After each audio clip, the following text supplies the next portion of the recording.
උදයංගම අත්ංගම දැන් අත්ංගම වය නම් අත්ංගමයි නිස්සරණයි මොකද වෙනස හාමුදුරනේ?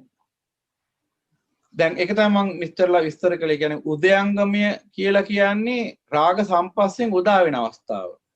අත්ංගමය කියන්නේ රාග නිරෝධයෙන් නිරෝධ වෙන අවස්ථාව. නිස්සරණය කියන්නේ එතකොට අත්ංගමේ පිහිටන්න නම් මොකද්ද වෙන්න ඕන? ආස්වාදේ ආදීනව දිගින් දිගට දකින්න ඕන. ආස්වාදේ ආදීනව දකින්නේ නැත්තම් උදයංගමේ අත්ංගමේ දැක්කට හැමතිස්සෙම උදයංගමේ තමයි සිද්ධ වෙන්නේ. තේරුණාද? ඒ කියන්නේ දැන් ආස්වාදේ කෙනෙක් ආදීනව දකින්නේ නැත්තම් උදයංගමයි අත්ංගමයි. දැන් අපි දකිනවා ආස්වාදේ රාග සම්පස්යෙන් උදා වෙනවා. ඊළඟට දකිනවා අපි ආස්වාදේ රාග නිරෝධයෙන් නිරුද්ධ වෙනවා කියලා. රාග සම්පස්යෙන් නිරුද්ධ වීමෙන් නිරුද්ධ වෙනවා කියලා. ඔය ටික දැක්කට ආස්වාදයෙන් හිත මිදෙන්නේ නැහැ. නිස්සාරණයටපත් වෙන්නේ නැහැ. ඒ කියන්නේ ඔය ටික දැක්කට ආස්වාදේමයි හිත සැරිසරන්නේ. එහෙනම් ආස්වාදයේ හිත සැරිසරන මේ ක්‍රියාවලිය නතර කර ගන්න නම් ඔය දෙක විතරක් දැකලා මදි. උදයංගමයේ අත්ංගමයේ දැක්කට මදි. එතන දකින්නේ අපි න්‍යාය ධර්මයේ. හොඳට තෝරගන්න. එතන දකින්නේ අපි ආස්වාදයේ අනිත්‍ය ලක්ෂණය ඇත්තටම. එක ලක්ෂණයක් දැක්කට මදි. ආස්වාදයෙන් නිදහස් වෙන්න නම් ලක්ෂණ තුනක් දකින්න ඕන. එකක් තමයි අනිත්‍ය ලක්ෂණය, ඊළඟ එක දුක්ඛ ලක්ෂණය, ඊළඟ එක අනාත්ම ලක්ෂණය. මොකක්ද ඒ කිව්වේ?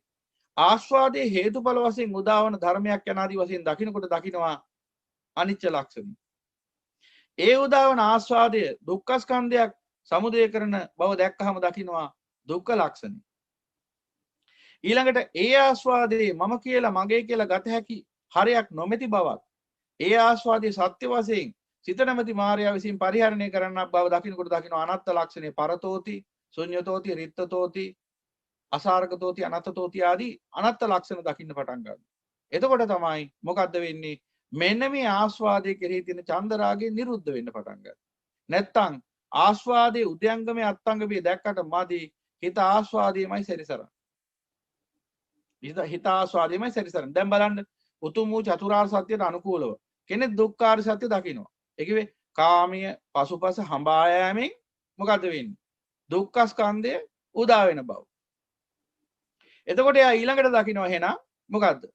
ඒ කාමයන් කෙරෙහි පවතිනා වූ තෘෂ්ණාව දුක උදා කරන හේතුව බව. ඊළඟට එයා ඒකම දකිනවා මොකද්ද? ඒ කාමයන් කෙරෙහි තියෙන තෘෂ්ණාව පහ කිරීමෙන් ඒ දුකෙන් නිදහස් වෙන බව. දැන් ওই සත්‍ය තුන විතරක් දැක්කට ඇද්ද? දැන් දැක්කේ ඔක තමයි. ආස්වාදී දැක්කා, උදයංගමේ දැක්කා, ආදීන මේ අත්ංගමේ දැක්කා. බලන්න. දුක්ඛාර සත්‍ය යටතේ ආස්වාදී දුක වශයෙන් දැක්කා. සමුදය ආර්ය සත්‍ය යටතේ උදයංගමේ දැක්කා. නිරෝධාර්ය සත්‍ය යටතේ අත්ංගමේ දැක්කා. දැන් ඔය සත්‍ය තුන විතරක් දැක්කට ඇද්ද? නිරෝධ මාර්ගය. එහෙනම් ඒ නිරෝධය සාක්ෂාත් කරගන්න අන්න සච්චිකාතබ්බන්. ඒ නිරෝධය පිහිටන්න තවත් සත්‍යයක් දකින්න ඕන. මොකද්ද? අන්න අර ආස්වාදේ ආදීනව. අන්නේ ආස්වාදේ ආදීනව නුවණින් දැකීමට තමයි සමත විදර්ශනා යන ආදි වශයෙන් මේ නිවන් මඟ කියලා පැහැදිලි කරන්නේ. එහෙනම් අන්නේ ආස්වාදේ ආදීනව නුවණින් දකින්න තමයි මොකද්ද? නිස්සරණයටපත් වෙන්නේ. නිරෝධය සාක්ෂාත් වෙන්නේ. පැහැදිලිද? පැහැදිලි හඳුනන්නේ. දුක්ඛ ආර්ය සත්‍යයටදී දුක්ඛ ආර්ය සත්‍යයටදී ඔබ දකින්නේ ආස්වාදයේ දුක බව. සමුදය ආර්ය සත්‍යයටදී දකින්නේ අර උදයංගම අවස්ථාව. නිරෝධ ආර්ය සත්‍යයටදී දකින්නේ අත්ංගම අවස්ථාව. ওই තුන දැක්කට මදි. ඒ නිරෝධේ පිහිටන්න නම්, නිරෝධේ සාක්ෂාත් වෙන්න නම් දැන් දකින්න ඕන ආස්වාදයේ ආදීනව. අන්නේ ආස්වාදයේ ආදීනව දකින්නේ දුක්ඛ නිරෝධගාමිනී පටිපදාර සත්‍යයටදී. එතකොට මොකද වෙන්නේ? අන්න චතුරාර්ය සත්‍ය අවබෝධය වැඩෙනවා. ඒ තුලින් තමයි නිස්සරණයටපත් වෙලා නිවනටපත් වෙන්නේ. එහෙනම් ඒ හතරම එහෙනම් අන්න ඒ උදයංගම අත්ංගම ආස්වාද ආදීනෝ කියන අවස්ථා, උදයංගම අත්ංගම ආස්වාද ආදීනෝ නිස්සරණ කියන අවස්ථා පහම චතුරාර්ය සත්‍යයට ගලපලා බැලුවොත් අර විදිහට තමයි පේන්නේ. නැවතත් මම සිහි කරලා දෙන්නම්. දුක්ඛ ආර්ය සත්‍යයටදී දකින්නේ ආස්වාදයේ කාමයේ දුක බව. ආස්වාදයේ කාමයේ හඹා ගිහිල්ලා දුක උදා වෙන බව. ඒ නිසාම ආස්වාදයේ කාමයේ දුක බව. සමුදය ආර්ය සත්‍යයටදී දකින්නේ අන්න අර රාග සම්පස්සය ඇතුළු තෘෂ්ණාව ඇතුළු ඒ හේතු දුක සමුදය කරන බව, උදා කරන බව, උදයංගමේ බව. ඊළඟට දකින්නවා නිරෝධාර සත්‍ය යටතේ ඒ ආස්වාදයේ කෙරෙහි ඇති ඈල්ම දුරු කිරීමෙන් ඒ රාග සම්පස්සේ නිරුද්ධ වීමෙන් ඒ දුක්ඛ ස්කන්ධයෙන් නිදහස් විය හැකි බව අත්ංගම හේවත් නිරෝධය දකින්න. හැබැයි ඔය තුන දැක්කට මදි. නිරෝධ හිත පිහිටන්නේ නැහැ. නිරෝධ හිත පිහිටන්න නම් ගැඹුරු විමර්ශනයකින් අර ආස්වාදයේ ආදීනව නිරන්තරයෙන් සිහිපත් කරමින් ඉන්න ඕන. ඒකට තමයි දුක්ඛ නිරෝධ ගාමිනී පටිපදාර සත්‍ය කියන්නේ. ඒකේ මොකද්ද? ආස්වාදයේ ආදීනව දැකීම. එතකොට ආස්වාදයේ ආදීනව දකින්නකොට තමයි මොකද වෙන්නේ? නිවන් මඟ වැඩෙන්නේ, නිවනටපත් වෙන්නේ. එතකොට තමයි කෙනෙක් ආස්වාදයෙන් නිස්සරණයටපත් වෙන්නේ. ඒ කියන්නේ ආස්වාදය තුල සැරිසැරීම අවසන් වෙන්නේ. එහෙනම් ආස්වාදයේ සැරිසැරීම නතර වෙන්න නම් උදයංගමය අත්ංගමය ආස්වාදය විතර දැක්කට මදි. ආස්වාදය ආදීනවත් දකින්න. එතකොට තමයි නිස්සරණයටපත් වෙන්නේ. නිස්සරණය යනු අවසන් ඵලය. නිස්සරණය යනු නිවනයි. උතුම් වූ චතුරාර්ය සත්‍ය අවබෝධයෙන් ලබන්නා වූ යම් ඵලයක් ඇති නිස්සරණය හෙවත් නිවනයි. තේරුණා හම්බුනේ. මට ඊළඟට තව පොඩි ප්‍රශ්නයක් තියෙනවා හම්බුනේ. මේක මට හිතෙන්නේ අර නිකන් වචන ආරම්භයක්. ඒ කියන්නේ දැන් අර දැන් උදයංගම අත්ංගම අස්සාද ආදීනව නිස්සරණ. දැන් උතනයි අස්සාද උදයංගම කියලා ආවේ නැත්තේ. ඕක හම්බුනේ අර චතුරාර්ය සත්‍යයේත් ඇයි සමුදය ආර්ය සත්‍යයේ මුලට නැත්තේ?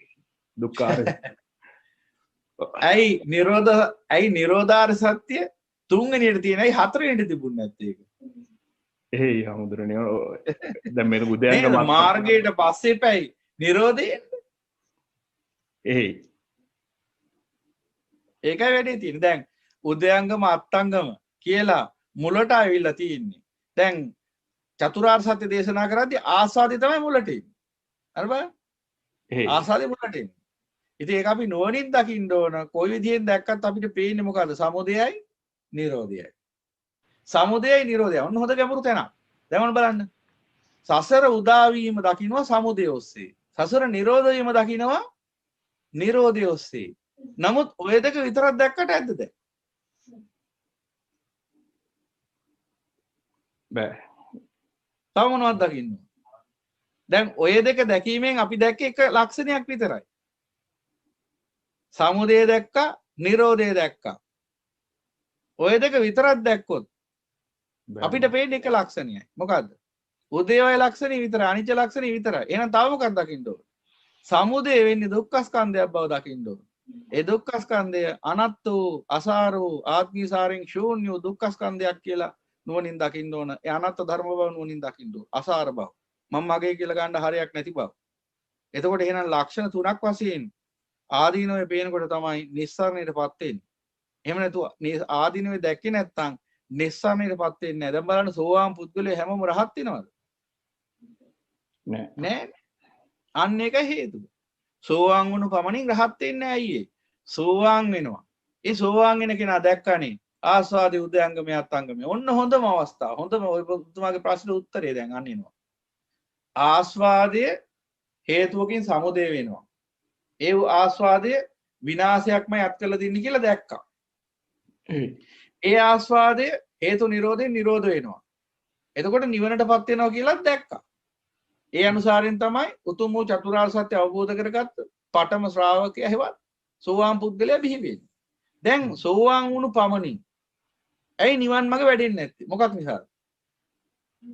දැන් සෝවාන් වුණා. දැන් විසාකා සිටු දේවිය අවුරුදු 6 දී සෝවාන් වුණා.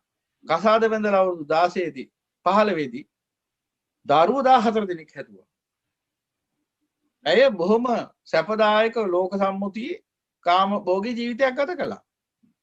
ඇයට අනුකූල ඇයට සිටුවරියක් ඒ සිටුවරියක් විදිහට ඇය බොහොම සැප සම්පතින් යුක්ත කාම සැප සම්පතින් යුක්ත ජීවිතයක් ගත කළා සමාජාචාරය තුල. දැන් එතකොට බලන්න ඇය දැක්කේ මොකද්ද? උදයංගම දැක්කා. අත්ංගම දැක්කා. ආස්වාදී විතරයි දැක්කේ. ඒ කියන්නේ අනිත් ටික දැක්කට මොකද උනේ? මෙනෙහි කළේ නැහැ. එහෙනම් ආස්වාද ආදීනව මෙනෙහි කරේ නැත්තම් මොකද වෙන්නේ? නිස්සාරණයටපත් වෙන්නේ. එහෙනම් නිස්සාරණයටපත් වෙන්නේ, කියන්නේ නිවන් මාර්ග වැඩෙන්නේ කොතනින්ද?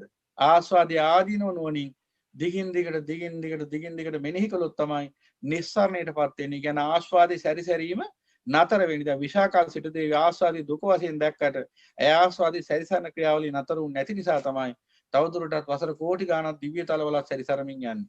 මොකද ඇය දැක්කට ආස්වාදී දුක වශයෙන් ඒ ආස්වාදී සැරිසැරීම නතර වුණේ නැහැ. කුමක් හේින්ද? ආස්වාදී ආදීනෝ නොනින් මෙනෙහි කලේ නැති නිසා. ඒ නිසා ඇය සෝවාන් ඵලයෙන් උඩට ගියේ නැහැ. මරණකොටත් ඇය සෝවාන්. එහි විපාකයක් හැටියට දැන් වසර කෝටි ගාණක් තව මේ බුද්ධ ශාසනයත් අතුරුදහන් වෙලා මිනිස්සු මේ බුද්ධ ශාසනය පිළිබඳ ලකුණක්වත් නැති වෙනකොටත් ලෝකේ එතුමිය තවදුරටත් ඒ බුද්ධ ශාසනය ලද ඵලයක් තුලින් තාමත් යනවා සංසාරතාවක වසර කෝටි ගාණක් තිස්සේ. ඒ කියන්නේ තව වසර කෝටි ගාණක් තිස්සේ අය ආස්වාදී සැරිසරනවා. ඇයි ඒ ආස්වාදේ ආදීනෝ නොනින් දැක්කේ නැහැ. ඒ නිසා නිස්සරණයටපත් උන්නේ නැහැ. ඒ කියන්නේ ආස්වාදයේ සැරිසැරීමේ ක්‍රියාවලිය නතර වුණේ නැහැ. එහෙනම් නිස්සරණය කියන්නේ මෙන්න මේ ආස්වාදයේ ආදීනෝ දැකීමයි. එහෙනම් නිස්සරණයටපත් වෙන්නේ ආස්වාදයේ ආදීනෝ දකින්න කෙනා.